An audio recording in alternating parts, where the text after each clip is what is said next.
Alright guys, so I'm talking again with my friend and subscriber Dom, and he has again the most amazing stories, and he has a story that he's going to tell me tonight that he's never told me about. And I think you said some other funky stuff too that you want to talk about. Yeah, it's going to be centered around this. Okay, cool. So go to it, Dom. Weave your tales, man. Weave your tales. Alright, Jen. It starts off when I was a young guy. First thing out of high school is one of my first jobs was a video store.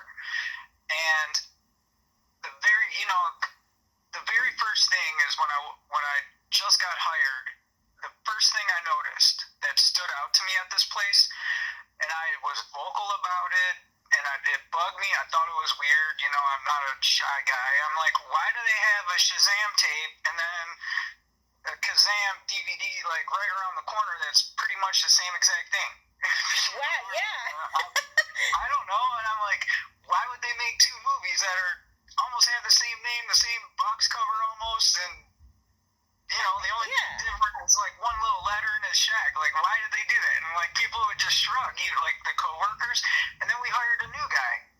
And I didn't work there very long, but I would hold these things in my hand, put them back on the shelf, Kazam, Shazam, whatever, all the other things. And then we hired this new guy, and that was the first thing I told him. I'm like, hey man, customers come up and they the kids ask for Shazam, and they don't know, and don't screw it up, because one's Kazam with Shaq and one's Shazam with, I took this upon myself, I took the initiative to tell the new guy about this, because I thought it was freaking bizarre, even back then. And you probably thought it was totally stupid too. It's why did they make, with me it's always oh my god, don't they have any new ideas for movies? Why do they always have to make sequels? But the idea is to get asses in the seats, but also too, Hollywood is corporate and they have no new ideas, and then when they do get new ideas, they're not sure they're gonna float. So yeah, I get it. And then the other thing, sorry, go ahead. Actually, I wanted to ask you, what year was this? This had to have been really close to me graduating high school. This had to have been late 90s. Okay, so, late 90s. Okay. So you're not a Gen X. I think you're. Oh no, you could be a Gen Xer, because I think. Anyway. Yeah, I'm a Gen Xer. They called it. Oh, okay. Yeah, me too. And then one of these clear, one of the things that I got involved with, because this bugged me a lot. I wasn't timid about it. This guy and this kid were at the counter, and they were sitting there, and the dad picked the wrong one, and you know how dads, they don't care, he just wanted to go home, and the kid was like, no, Dad, I want the Sinbad one, so I went and got it, and I'm like, oh, it's this one, and then I told the guy, and I think it was the same guy that we heard, I'm like, no, there's two that are almost the same, it's confusing, it's messed up, and I'm thinking back then, they saw how much money Aladdin made.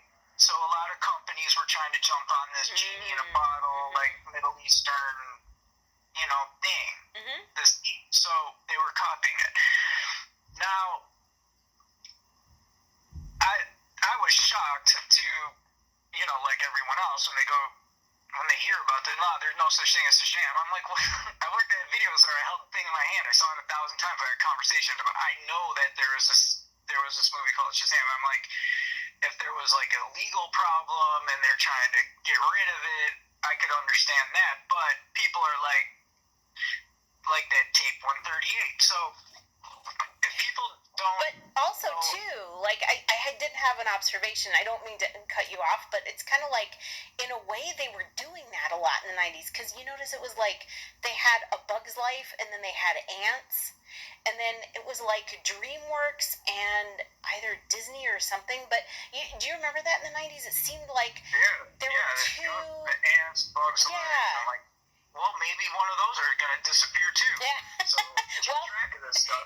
It'll be whatever had the most bees in it. Oh yeah, there was that movie with Jerry Seinfeld that had the bees in it. But they were doing that all the time in the 90s, and I'm just they're doing all these movies that are basically the same. A lot of them are kids' movies, a lot of them are cartoon movies, but they were doing these movies in the 90s that were basically the same, but, they were done under different production. I feel like it's some sort of weird agreement that they had, but everybody was pointing that out in the 90s. And that is just so interesting to me that, like, I have my first person that actually remembers the Shazam versus Kazaam thing, and I can't believe you waited. Really? I'm the first one? You're the first one, and I can't believe you waited this long to tell me, because it's like, that's like finding out your spouse, like, you thought their favorite, I almost said favorite color, their favorite flavor was chocolate and it's vanilla, and you're like, what? But I know we've talked about a lot of stuff, so this might not have been at the top of your list, but this is a crazy story. This is a crazy. This gets weirder. So there was another guy, and this was a video that you saw, but I'm gonna read it off for your subscribers. Right. This was a call to the Jimmy Church Fade to Black show on March 23rd, 2017. Guy was named Jason Baltimore. He starts off by saying like he remembers the Shazam movie or something like that, and then he says there's many people with vivid memories of the film, including specific scenes, and people remember these specific scenes. This caller momentarily might have had proof of its existence. There was a movie that came out in the 90s. Apparently, it never existed. So me and my wife, this is the guy talking, me and my wife and other people remember this movie, but it never existed, or it's obscure, and for some of the other compared to the other Mandela effects. But the interesting story I have about it is I was talking to my neighbor, Mary. She's in her 70s. She remembers it as well. And she meticulously recorded things and cataloged them. And she has a copy of it on VHS cassette, she said. And this is where the story gets sticky. She has Kazaam and Shazam written down in a catalog where she would write down the numbers of the tapes as she recorded her shows on. She has both of them listed, and it was number 138. When she had it recorded, she remembered watching it. She's like, yeah, he was a genie. He drove a taxi. He had purple shoes. She remembers it. She dug out all her old cassettes, and she had tape 138 sitting in her holding it right in her hand. She came upstairs to check the catalog to make sure it was the right one. She came back downstairs, and the tape was gone. She torn her house apart trying to find it, and the tape that she had in her hand, the evidence that this movie actually existed, has now disappeared. It was 138. And how long before, I think I didn't quite catch it in the video too, and I'll leave the link to that video, you guys, by the way, down below. But so how long between her last seeing tape 138 and her discovering that it wasn't there, how long was it? She walked up the stairs and walked back down. So it was like a matter of minutes to where it was there and then it wasn't there. Yeah, she wanted to double check that she grabbed the right one with the numbers that she had written down. I guess she had the numbers written down upstairs, and she brought the tape downstairs, set it on like a kitchen table or something. I don't know the exact thing. But we could probably track the guy down because, anyway, so for your subscribers, this video is on the Beyond Creepy channel, and if you're into the type of things that Gemsploration talks about on her channel, you'll love Beyond Creepy. He does a really good job with his videos, and this video title is called 138 because that's what it was. So there's this guy. Here's another one. I managed a video store back in the heyday of video rental business, and I was responsible with my uncle, the owner. I owned and managed and dealt primarily with the video game side for ordering titles for rental.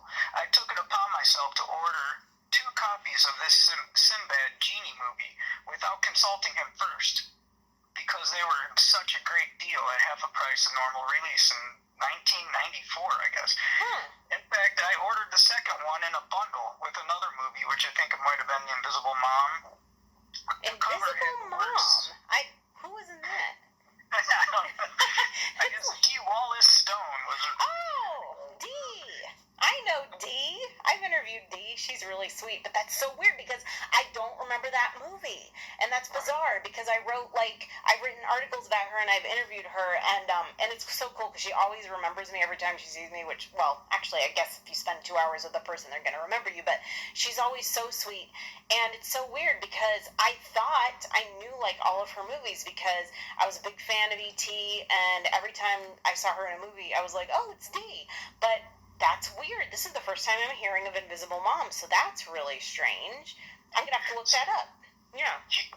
He continues. The cover had the word Sinbad in font bigger than the title and had Sinbad facing left with kind of raised eyebrow and his arms crossed facing in the middle side of like people remember all this stuff. The movie was actually a children's movie and not an adult audience oriented comedy, which led to a lot of returns to the store with people saying there's something wrong with this tape, which to my chagrin led me to having to watch the movie to find the supposed damaged portion of the film multiple times. Honestly, I always thought these people just wanted a free rental. I can't remember so the movie only had one funny scene in it, at least to me, and it went like this. The lamp is rubbed for the first time by two kids, an early teen boy and his little sister who looks to be around 5 years old. So they just like go on and on and on, like with like this scene's here, this scene's there. Like, this was a real thing. I've held this in my hand. I've said it on the wall. I've talked about it with customers. This is what I'm thinking is going on. These people get in some kind of like lawsuit or they lose millions of dollars, like this movie is a flop or something, and they go to some guy that has some machine or something and he's like, all right, what do you want to do? I want to like undo the whole movie. So maybe they go like, okay, you had the meeting at this coffee shop, so they like turn on the machine or something and he's like, okay, go into this meeting and tell yourself not to take on this project, and so like maybe he pays the guy a lot of money or something, and it's the only thing that I can think of where there's some sort of weird dimensional shift going on. Like, how come people, like, there's other stories, I'm not going to read every single thing I printed out, but there's people that remember watching it with their brother and sister, and then they'll like call their brother and sister, and they don't remember it, but the person calling does remember. They do remember. That's so strange. So what you're saying is you think it's like a cold, hard American capitalism business type thing, like maybe. How come it doesn't happen to good movies? How come good movies don't get? Wait, how come good movies don't come into our reality? Yeah, like no one says, oh, The Godfather 1 and 2 disappeared. Wah, wah, wah. You know, it's like Shazam. Like, who cares? You know, it's not like this isn't happening to like. Well, that's like the only thing I can think of like that makes any sense. Like somebody, you know, what is it really that far fetched? Like someone has some super high energy device. It's like, oh yeah, just. Well, because I'm trying to think of something. Like, I remember back when I first started studying the Mandela Effect, there was this channel that I really liked called James Rhodes, and I think he's still around. But he was really good, and he was talking about, like, Google. Okay, so a few years before people started noticing the Mandela Effect, he said that he was seeing all these news stories about Google barges being parked, like, outside major cities. Oh yeah, I remember that, yep. And he was thinking that, like, they were doing some overriding thing. You know how you talk into your phone and you say, well, I don't want to say it because I don't want my phone to go off. But, you know, you tell Google that you want it to talk to you. And it has auto text. So he was thinking that a lot of the spelling errors came from that whole thing. Like, the spelling errors are just spelling things more phonetically, came from like the automated text. But then he talked about like copyrights on things and undoing other people's things, that like if you had a lawsuit and you're gonna lose a lot of money, like undoing other people's shit, basically. You know, that's what I think it is. I think it's that. I think it's like these people lost so much money making the Shazam.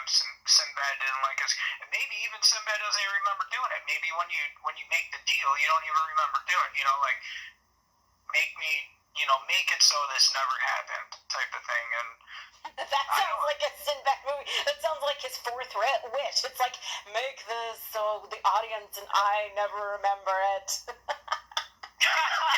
Right? Like you have a real genie, but it's really just a dude with a Tesla coil or something.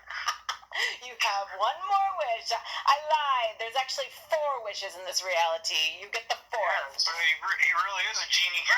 Oh my god. Well, that's the thing. So, oh my gosh. So what was it? What? Oh my god. Wait, I had a question. Now I can't remember what it was. It was something about like, when you started telling people... Well, first of all, did you see both movies? Did you see the Sinbad movie at all? I didn't watch them. I just put them on the shelf in alphabetical order every single day. So it was like a thing, right? Like, it was a thing, a repetitious thing that I did every single day. Like, I held Shazam in my hand, set it on the shelf, and 2 minutes later, I probably, or vice versa, I think if I remember right, I think the store was like opposite alphabetical order. Like the S's and the T's were on the left when you walked in. So I think I would put Shazam down first, and then I would go over and put Kazaam down. And it was like back to, like right after, and it bugged me back then so much that I made mental notes and talked about it many times to like new hires and customers when their kids were going after Shazam, and the dad would pick Kazaam and be like, "This has to be it." And I remember at least a couple conversations like that, like telling the dad, like, "No, sir, it's actually, he's looking for the Sinbad one. It's over here. Like, they have two." And then I would be embarrassed, like, "Yeah, there's two movies that are almost exactly the same." Weird. Like, this was a regular, everyday thing when I worked at the video store. Like, I know for 100% fact that this was a real movie. It was a real movie, and it really existed. It sounds like the kids had a preference for the Sinbad one too. Was it because he was a comedian? Because I would think just as many... I don't know. It was just... I don't really know much about Sinbad, I think he did stand-up or something. Oh, yeah, he did stand-up. I remember his most famous joke, or the joke that I remember being the most famous. He's like, how is it that everybody goes to McDonald's and, like, the menu's been the same for years, and they just stand there and they're like, and he, like, imitated how people would, like, look up at the menu. I don't know. I love, like, a basic observational humor. It's so hilarious. Oh my God. I saw a theory that this guy wrote out. Should I read it? Yeah. I guess he called it like theory of the multiverse or something. It's really short. Yeah. Did you get most of these stories off Reddit? Like, where did you get most of the things you're reading, by the way? Fade to Black, that show, I went to tape 138 and I just printed the transcript I typed really fast, so I just typed it out as he spoke it for the video. But I went through Reddit, I went through every single person that I could find that like worked at a video store, managed a video store, people saying that I have like sheet after sheet of this, I just don't want to bore everyone, but I printed out, I tried to like piece together the plot line and the scenes of the movie for myself, like to try to get an idea. Like, there's a scene with the car wash, there's a scene at the pool. I guess the first wish is the girl says she wants her doll fixed. The second wish was the little boy wanted a dog, and then they realize that they're wasting their wishes. So their third wish is that their dad finds a good girlfriend. I guess the mom died or something like that in the past, and that's the thing. Like, I just wanted to piece it together and just have an idea of what the movie was. But this guy, one of these comments was theory of the multiverse, and this was pretty interesting. He says, once an item ceases to be measured or perceived, in this case when the tape was left alone, like this was a comment under 138, I think. In this case, when the tape was left alone, the item once again reverts to base space and then to non-existence. Like, if somebody made it so it doesn't exist, like, I guess if something is measured in this reality, like, can be quantified, like this is 5 inches by 4 inch, like VHS tape or whatever, then it can exist in this realm. But he's like, in this case the tape was left alone, and I guess maybe they have a machine or something that deletes it or something. He says once it's left alone, it reverts to base space and then non-existence. And in fact, the information wave packet degenerates and collapses, or in lay terms, once freed from its anchor, like the anchor of a person perceiving it, it floats away into the multiverse of possibilities. To illustrate, imagine a copy of the Berenstein Bears book has been in a box in the attic of a lady in Boston for however many years. She remembers owning it as a child, recalls putting it away in the box, and is certain it is there where she left it. When we assume that the timeline changed, the book, the box, in the box continued as a direct result of her memory. It remains. One day she discusses the book and decides to retrieve it, present it for a neighbor's child. There exist three possibilities. The book no longer exists. The book exists as it was. The book has changed to conform to the new timeline as now the Berenstain Bears. Scenario 1, she looks for the book, it's no longer there. Scenario 2, she recovers the book, holds it in her hand, and it has, as she always knows, the copy of the Berenstain Bears. She carries it downstairs and places it on the table. At this point, she is distracted for a moment, and when she turns back, the book is gone. Scenario 3, she finds the book, but it is not how she recalls it. It is slightly different. Size and color and shape. It is now titled Berenstain Bears. She gives it back to her friend and assumes she made a mistake.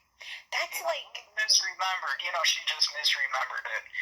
You know what's interesting about that, too, is, like, I'm thinking of Schrodinger's cat, but in this one it's like a triple threat, because it's, like, three different possibilities, and... Oh my gosh, and also, too, it's kind of like the three wishes a genie would grant, So this guy's coming up with three possibilities, three wishes a genie would grant. I bet there's a fourth one. I bet maybe there is. I don't know.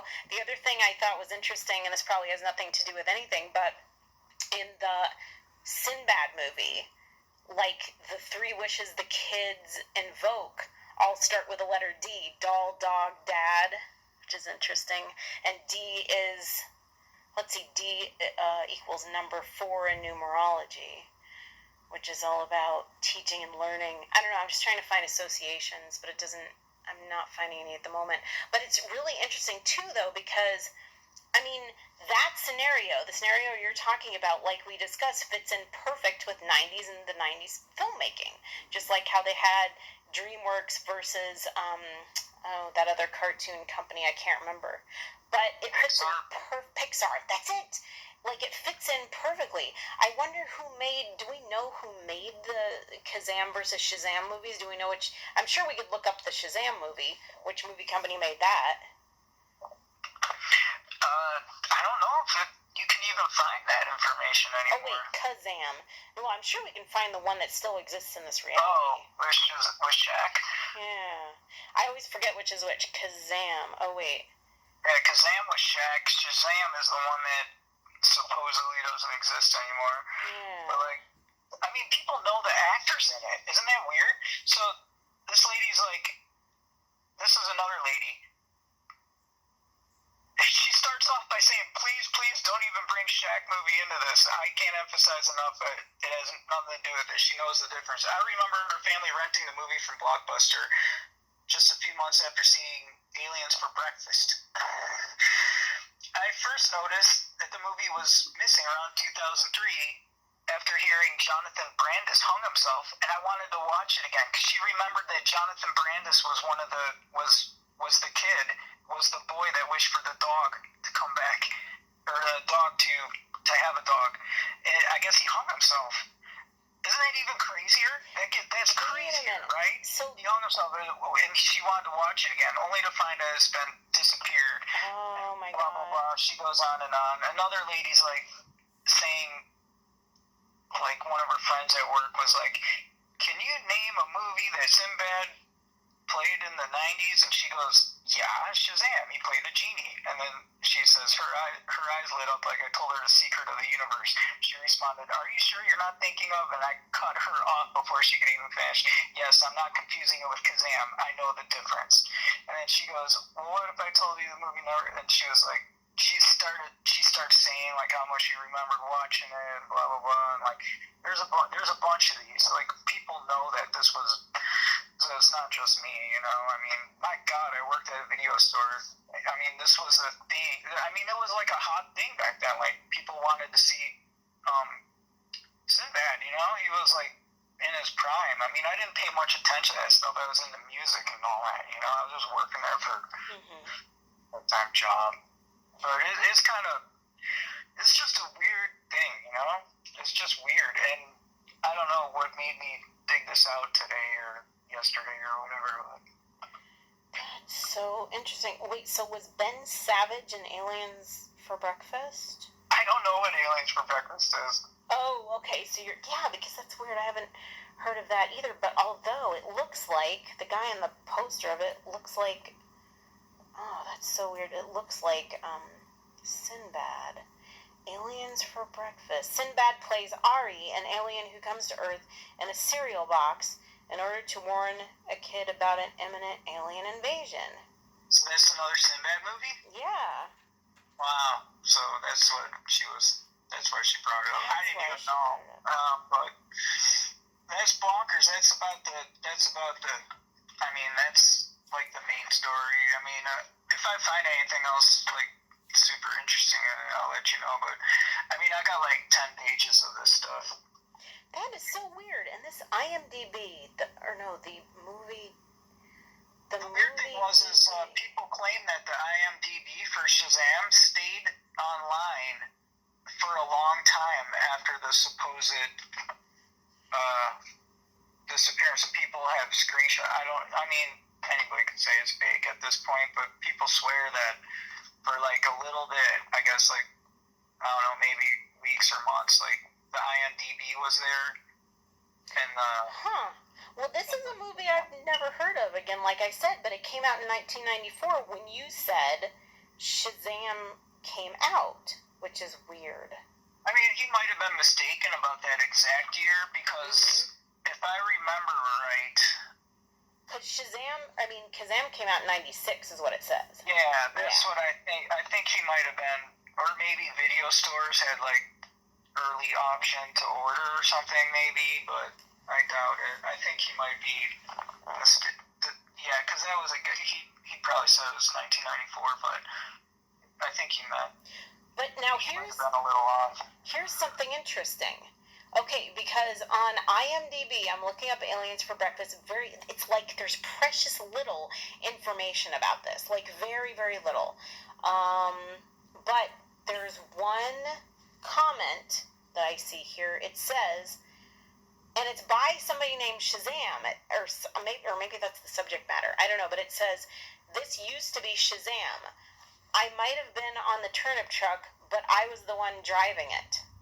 Oh, I wonder if that's so weird. And that's all it says. It just says user reviews. That's very bizarre. Now, of course, they could be,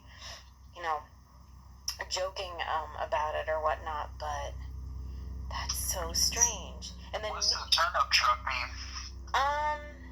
It just means, like, I think it's something you say when you're like saying, "Oh, I didn't just fall off the turnip truck yesterday, but I can look that up."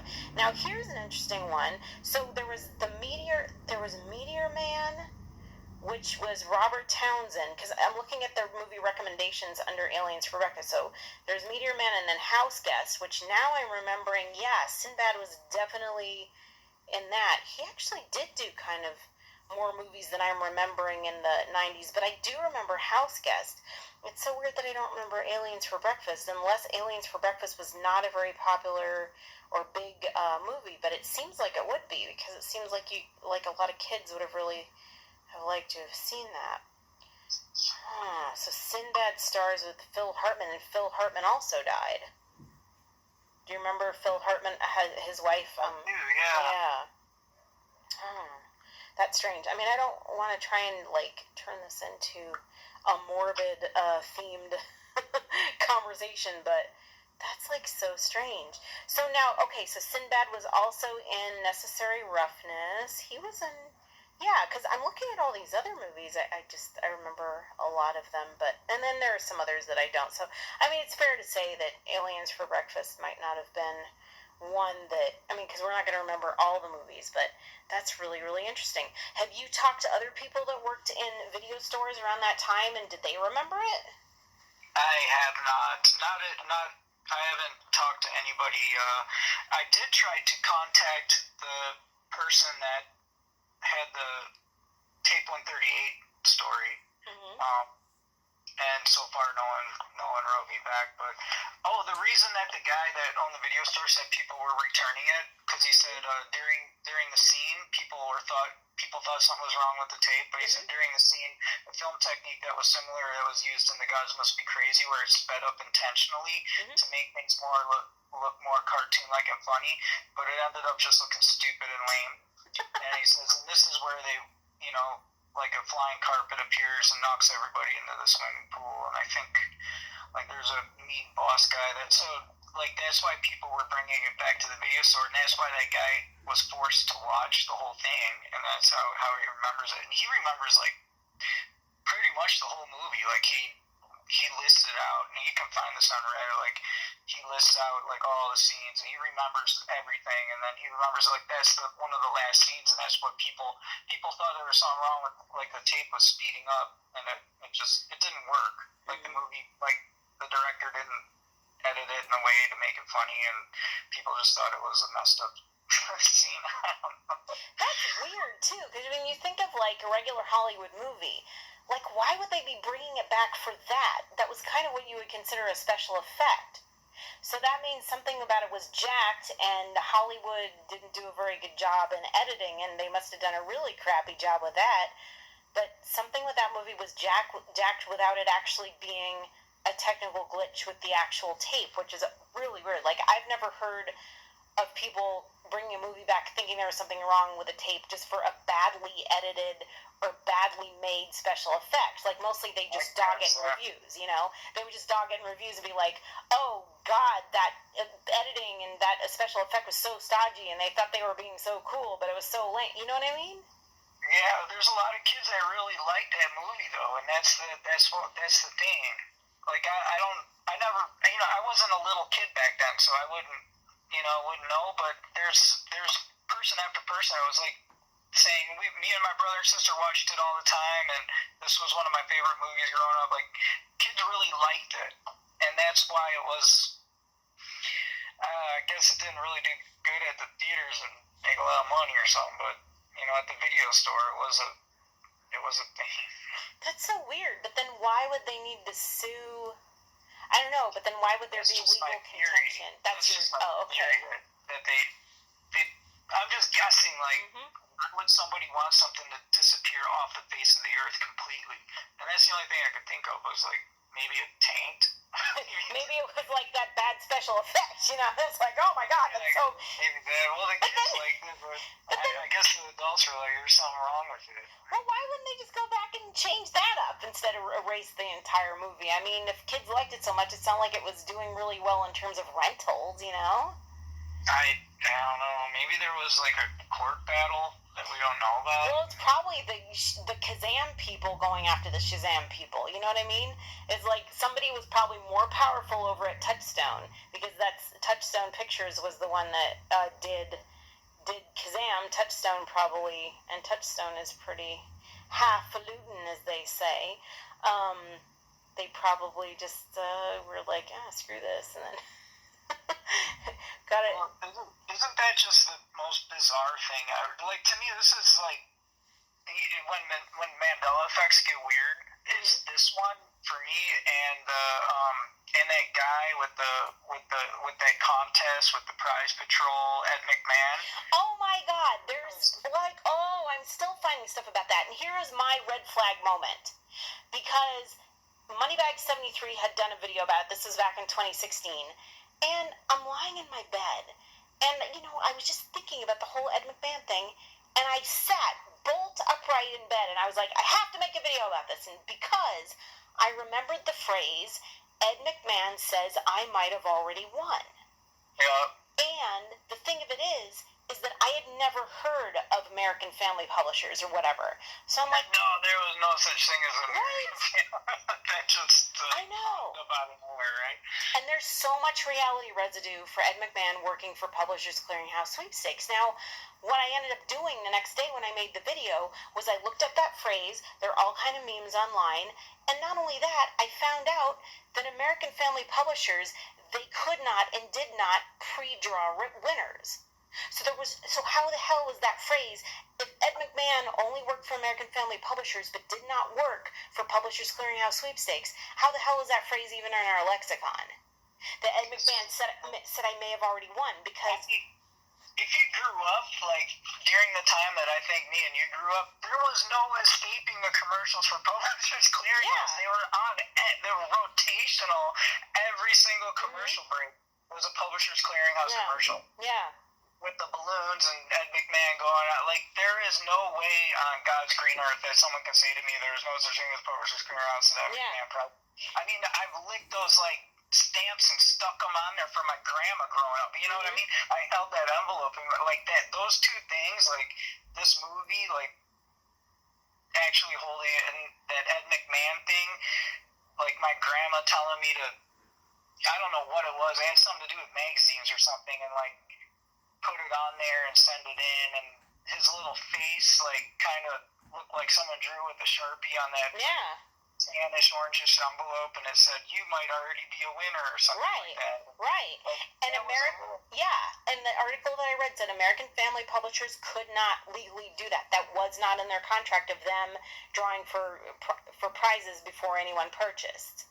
So what if there was another legal battle over somebody finding out that Publishers Clearinghouse was a big scam, and they needed to, like, delete that from existence? Like, oh God, like, we're all gonna go to jail for this. Like, let's make it so this never happened. Like, find the guy with the reverse this, like, make up some fake shit, and it's like, okay, there's American blah blah blah. That sounds, you know, there's always like a little thing to make it sound like it, you know, like Kazaam and Shazam, and then, like, they always put something like, no, it was American something something. It sounds like it. You're confusing. It's like, no, I'm not confusing. Like, I mean, you know what kind of memory I have to memorize, like, complete Chopin nocturnes note for note?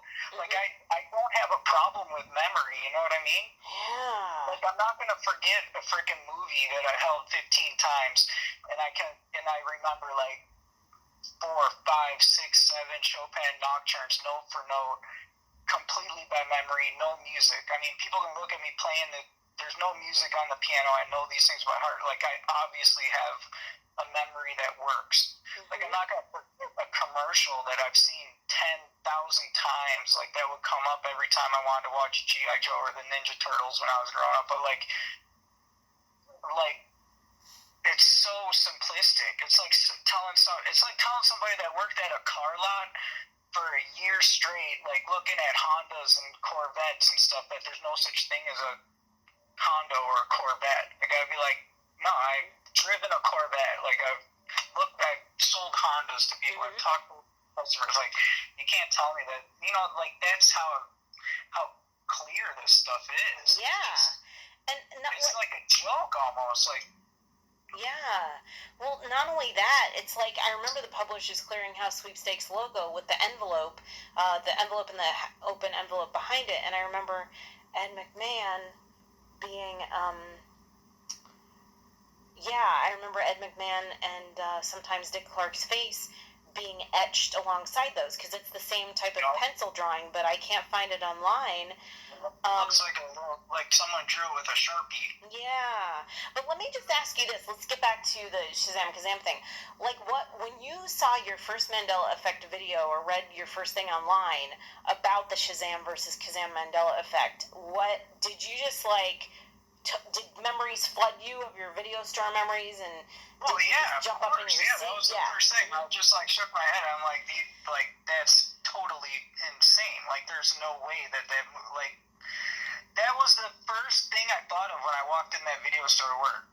That was the very first thing that's actually the clearest memory of me working there, because I thought it was so anomalous. You know what I mean? Like, it was like when I walked in there, it was like I was looking at the weirdest thing. Like, it was weird to me back then that they had a Shazam movie literally, like, 6 feet apart from a Kazam movie with a genie coming out, like even the boxes. I mean, Shaq doesn't look anything like Sinbad, but it was just a bizarre. Like, that was the strongest memory of me working there.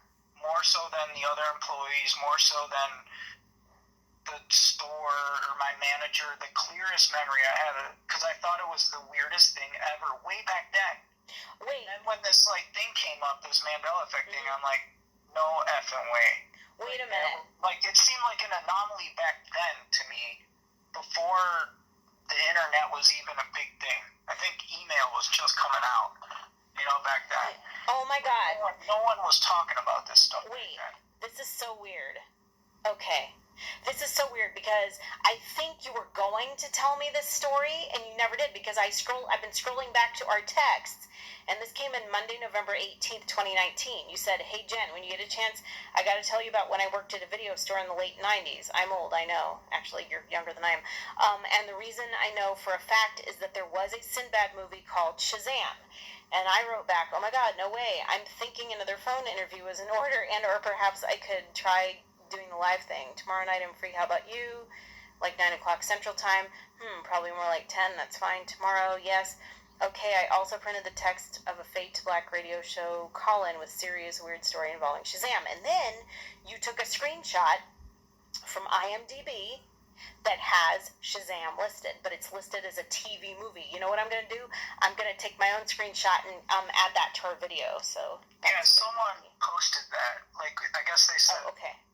It came up like way back when the Mandela Effect first popped up or something, or somebody saved it, said, and then it disappeared now. But I can't say if that's really, you can think what you want about that. People do weird stuff online all the time, but they do. It doesn't even need to be any weirder than it is. Well, that's the nature of... I mean, that's the nature of online with the whole Google and the Google barges thing and then them overwriting our history. So that comes to, like, the theory of that lady from the aquarium conspiracy, of her telling about those what are they called? Lid bugs that roll that thing and the guy hits the stick and then they rearrange. Like, what if somebody can, like, turn on a machine and it's like hitting the stick and then all the bugs fly up and then they land in a slightly different order, and like that's what they can do at certain points and timelines and stuff like that.